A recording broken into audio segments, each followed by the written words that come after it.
You know that feeling when you try to translate a sentence from English to French, and even though every word is technically correct, it just sounds weird?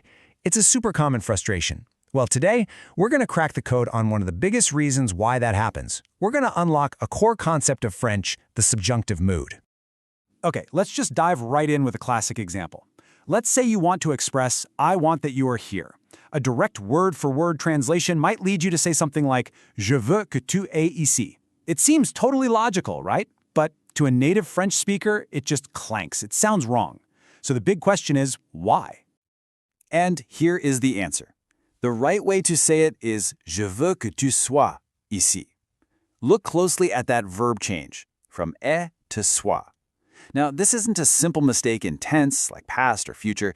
This is something else entirely. It's a special grammatical mood called the subjunctive. That's right. The subjunctive isn't about when something happens. It's not a tense, it's a mood. And it's all about how the speaker feels about the action. Think of it as the language of subjectivity, of emotions and desires, not just of facts. Here's a simple way to think about it. When you're stating a cold, hard fact, something that just is, you use the normal verb forms you already know. But the moment you step into the world of things that aren't certain, a wish, a doubt, a necessity, an emotion, that's when French brings in the subjunctive. It's literally grammar for your feelings. So this all sounds pretty abstract, but how do we actually make these special verbs? You might be thinking it's going to be super complicated, but here's the good news. For the vast majority of verbs, it follows a surprisingly simple and predictable recipe. Let's break it down. It's really just a simple three-step process. Step 1. Start with the they form of the verb in the present tense. So for parler, to speak, that's il parle. Step 2, you just chop off that final ant ending. That leaves you with your stem, parle. And finally, step 3, you just add on the special subjunctive endings you see here. So you get que je parle, que tu parles, que nous parlions. See, it's a really consistent pattern for most verbs. Of course, this is French we're talking about, so there are always going to be a few exceptions to the rule. But honestly, the good news is there are only 4 major irregular verbs you really need to memorize to get going, and they happen to be some of the most common verbs in the entire language. And here they are, the big 4. Être, avoir, aller, and faire. To be, to have, to go, and to do. And hey, look, that verb we saw right at the beginning, soit, that comes from être. Now, these guys don't follow the recipe, so you just kind of have to learn them by heart. But if you focus on just these 4, you will be set for a huge, huge number of situations. All right, so now we know how to build the subjunctive verbs. The next really crucial question is, when do we actually use them?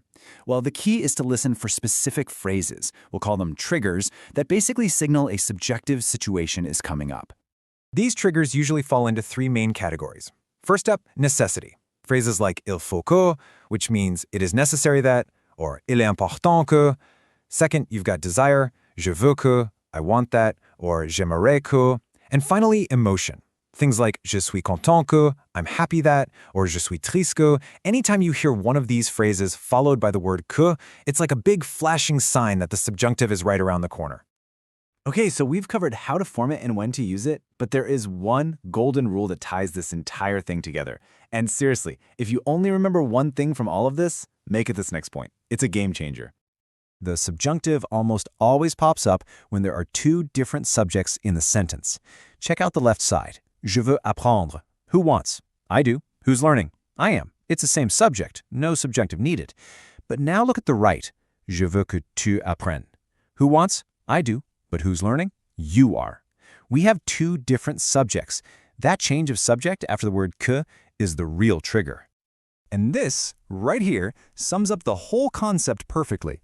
You need all these ingredients together. You need one of those trigger phrases expressing subjectivity, you need the little word que, and you need a different subject doing the second action. When you have all 3, that's when you use the subjunctive. So, to wrap this all up, let me ask you a question using the very grammar we just learned. Il est important que vous pratiquiez. It's important that you practice. So what part of the subjunctive are you going to focus on first? The recipe, those 4 regular verbs, or maybe listening for those triggers?